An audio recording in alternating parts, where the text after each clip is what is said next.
जैसा कि मैंने ब्लैक क्लोवर के रिव्यू वाले वीडियो में बोला था कि इस सीरीज़ में बहुत सारे फाइट सीन्स हैं और इस टॉपिक पर मैं अलग से वीडियो बना सकता हूँ। तो उसी टॉपिक को कंटिन्यू करते हैं और आज के इस वीडियो में मैं आपके साथ शेयर करूँगा मेरे favourite fight scenes from black clover. इस लिस्ट में टोटल 6 रैंकिंग्स और 2 स्पेशल मोमेंट जिसने मुझे बहुत ज़्यादा एक्साइट किया और जिसे देखकर मुझे वन पीस की याद आ गई। अभी मजा आएगा ना भिड़ो। अगर आपने मेरे ब्लैक क्लोवर का रिव्यू वाली वीडियो नहीं देखी है तो उसे आप जाकर देख सकते हो, लिंक ऊपर फ्लैश हो रही होगी। लिस्ट स्टार्ट करने से पहले hello guys, welcome to our imaginary world, जहां हम करते हैं कुछ फालतू के मगर मज़ेदार discussions on animes, movies, superhero and many more. List में नंबर 6 पर है wizard king Julius versus Patry. इस फाइट में हमें पहली बार विज़र्ड किंग की फुल पावर देखने मिलती है। वैसे तो इस सीरीज़ के स्टार्टिंग में हमें जूलियस की पावर और टाइम मैजिक के बारे में बता दिया जाता है, पर इसका यूज़ और जूलियस का ट्रू पोटेंशियल हमें इस फाइट में देखने मिलता है। वहीं जूलियस की opponent Patry, eye of the midnight sun's leader, भी अपनी फुल पावर और लाइट मैजिक को यूज़ करती है, पर फिर भी जूलियस के सामने कमज़ोर लगती है। इस फाइट में क्लियरली दिख रहा था कि जूलियस क्यों विज़र्ड किंग है। इस फाइट में मेरे लिए सबसे शॉकिंग मोमेंट था जब जूलियस अपनी ग्रिम वॉर दिखाता है। ये बहुत बड़ी और कवरलेस है, एक तरह से इन्फिनाइट भी बोल सकते हो। अब जिन लोगों ने ये सीरीज़ नहीं देखी है उनके लिए बता दूं, ब्लैक क्लोवर सीरीज़ के स्टार्ट में हमें ग्रिम वॉर के बारे में बताते हैं और ये भी कि इस वर्ल्ड में हर एक कैरेक्टर के पास एक बुक होती है जो उनकी पावर और एबिलिटीज़ को दिखाती है। जैसे जैसे कैरेक्टर्स इम्प्रूव करता है और उन्हें न्यू मैजिक एबिलिटी मिलती है, वो इस बुक में एज अ पेज जुड़ते जाते हैं और इसीलिए जब जूलियस की ग्रिम वॉर हमें दिखाई जाती है तो आप अंदाज़ा लगा सकते हैं कि ये कितना पावरफुल है। अब लिस्ट में आगे बढ़ते हैं और आते हैं नंबर 5 पर। अब इस रैंक पर मैंने 2 फाइट्स को रखा है क्योंकि ये दोनों ही फाइट्स बहुत ही इंटरेस्टिंग हैं और सेम रैंक डिज़र्व करती है। आस्टा एंड यूनो वर्सेस लिक्ट और सिस्गोलियन वर्सेस राया। पहले बात करते हैं आस्टा एंड यूनो वर्सेस लिक्ट के बारे में। किसी भी सीरीज़ में 2 राइवल्स को एक साथ आकर एक अपोनेंट से लड़ते देखने में बहुत मज़ा आता है और यहाँ भी वही हुआ है।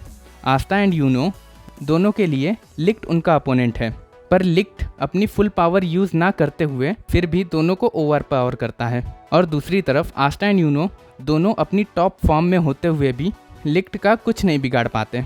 आस्टा की तीनों स्वॉर्ड्स ओरिजिनली लिक्ट को बिलोंग करती है, और तो और जब लिक्ट आस्टा की स्वॉर्ड्स आस्टा से भी पहले लेता है, वो वाला सीन तो खतरनाक था और वो इन स्वॉर्ड्स को बहुत अच्छे से हैंडल भी कर रहा था। हमें लगता है कि हमारे हीरोज़ ये फाइट में जीत जाएंगे, पर दोनों ही आखिर में बहुत बुरी तरह हार जाते हैं। इस फाइट में अपोजिट साइड ने ओवर पावर किया तो क्या हुआ? नेक्स्ट फाइट जो सेम रैंक पर है उसमें हमारी साइड ने ओवर पावर किया है। जी हाँ, मैं बात कर रहा हूँ नेक्स्ट फाइट जो सेम रैंक पर है। एक मिनट, हाँ। A few moments later. मेरे लोना नहीं मेरियो लियोना।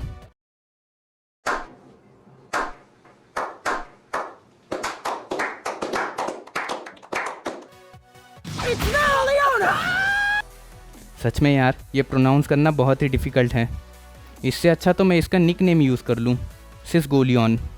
हाँ, ये कितना सिंपल लगा है ना। वैसे सीरीज़ में ये नाम इसे यामी ने दिया है। सिस्गोलियन का ओरिजिनल नाम है मेरेलियोना वर्मेलियन। पता नहीं मैंने सही प्रोनाउंस किया या नहीं, पर जो भी हो सिस्गोलियन ही चलेगा। सिस्गोलियन वर्सेस राया।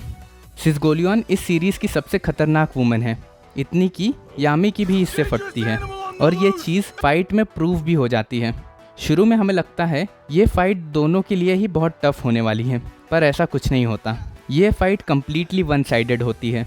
राया जो कॉपी मैजिक यूज़ करता है और हर एक का मैजिक कॉपी कर सकता है, और इतना ही नहीं, ये आई ऑफ द मिडनाइट सन के टॉप 3 में से एक है, पर ये सब सिर्फ नाम के लिए रह जाता है। सिस्गोलियन के लिए ये सब सिर्फ बच्चों का खेल लगता है।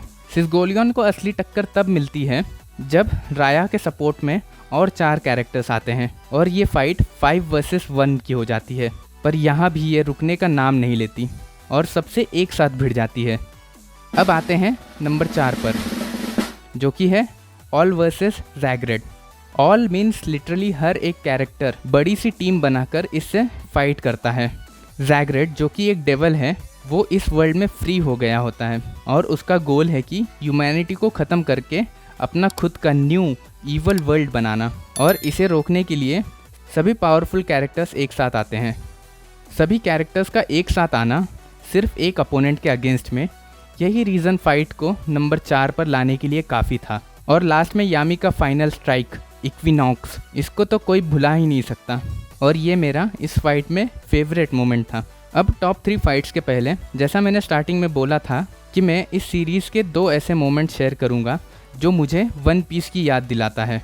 ये दोनों ही मोमेंट्स में ब्लैक बुल्स की स्क्वाड ने ये प्रूव किया है कि उनकी स्क्वाड बेस्ट है और कैसे किसी भी मेंबर को बचाने के लिए वो कुछ भी कर सकते हैं। पहला मोमेंट वो है जब आस्था की ट्रायल के टाइम पर ब्लैक बुल्स की एंट्री होती है और आस्था और नेरो को बचाने के लिए पूरी स्क्वाड किंगडम के अगेंस्ट जाने को तैयार थी। और इसमें भी स्पेशल मोमेंट वो था जब यामी ने ऑन स्पॉट नेरो को ब्लैक बुल्स का मेंबर डिक्लेयर कर दिया। सच में ये सीन दिल को छू जाता है। और second scene royal knight selection exam में, जहां फिनरल को बचाने पूरी टीम अटैक मोड में आ जाती है। वैसे तो इस स्क्वाड में कोई भी एक दूसरे को ज़्यादा पसंद नहीं करता, पर सभी एक दूसरे की रिस्पेक्ट करते हैं और एक दूसरे के लिए ये स्क्वाड किसी भी हद तक जा सकती है। यही हमें इस सीन में देखने मिलता है। जब फिनरल की जान पर बन आती है तो पूरी टीम उसके लिए किसी से भी फाइट करने को तैयार होती है। इस एक सीन ने मेरे पूरे बॉडी में एक्साइटमेंट भर दिया और मुझे वन पीस का वो एपिसोड याद आ गया जहां लूफी और उसकी टीम ने अपने एक मेंबर को बचाने के लिए कोई ऑर्गेनाइजेशन या फिर कोई नेशन या किंगडम नहीं, बल्कि पूरे वर्ल्ड को चैलेंज किया। इसे सिर्फ दोबारा सोचने से ही मुझे गूस बम्स आ गए। मुझे आप इस सीन के डिटेल्स नीचे कमेंट बॉक्स में बताना। मैं भी देखना चाहता हूँ कि कितने लोगों ने इस सीन को सही से गेस किया है। आगे बढ़ने से पहले अगर आपको ये लिस्ट पसंद आ रही है तो वीडियो को लाइक भी कर दो यार, और लाइक कर रहे हो तो सब्सक्राइब भी कर देना प्लीज़, ताकि मैं आगे भी ऐसे वीडियोस ला सकूं। इससे पहले भी मैं एक वीडियो बना चुका हूं जिसमें मैंने मेरे favourite fight scenes from Naruto series पर बात की है, और उसे देखने के लिए डिस्क्रिप्शन में या फिर ऊपर आई बटन पर क्लिक करें। अब अपनी ब्लैक क्लोवर की एपिक फाइट लिस्ट पर वापस आते हैं और बात करते हैं फाइट नंबर 3 की, यामी वर्सेस पार्ट्री AKA लिक्ट। इस फाइट में हमें पहली बार किसी कैप्टन की पावर से इंट्रोड्यूस कराया जाता है और यही वो फाइट है जिसके बाद यामी मेरे साथ साथ पता नहीं और कितने ही लोगों का फेवरेट कैरेक्टर बन जाता है।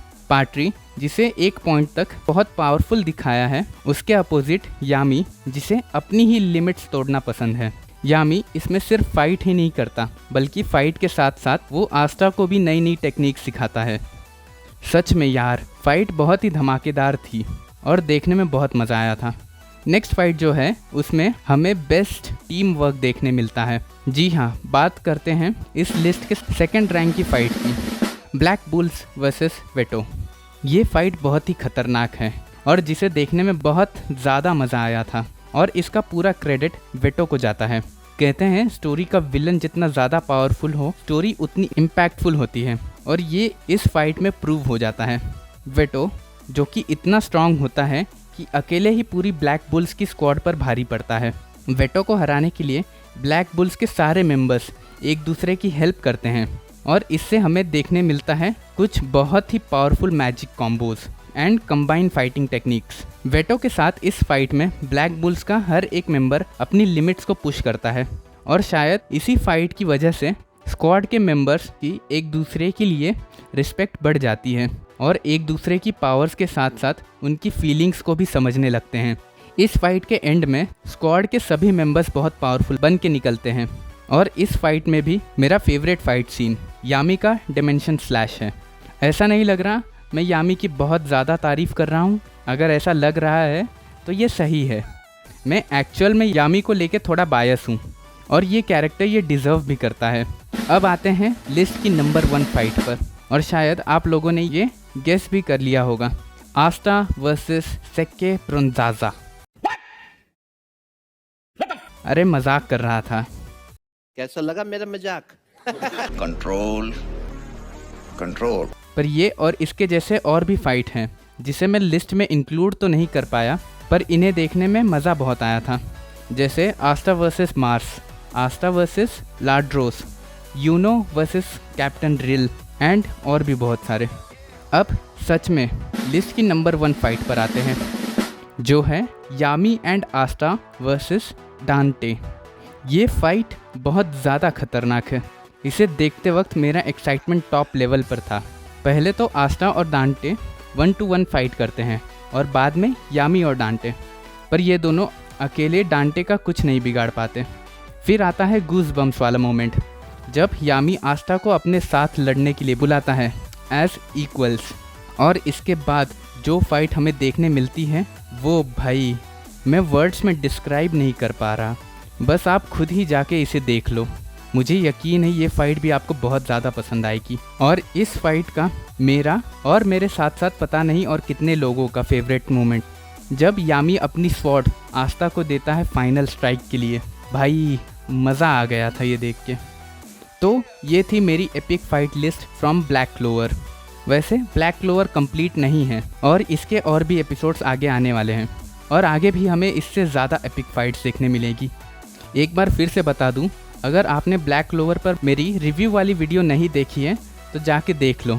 मुझे इस सीरीज़ में क्या क्या पसंद आया मैंने उस वीडियो में एक्सप्लेन किया है। और जाते जाते इस वीडियो को लाइक करना, और अगर नहीं किया है तो चैनल को सब्सक्राइब भी करते जाना।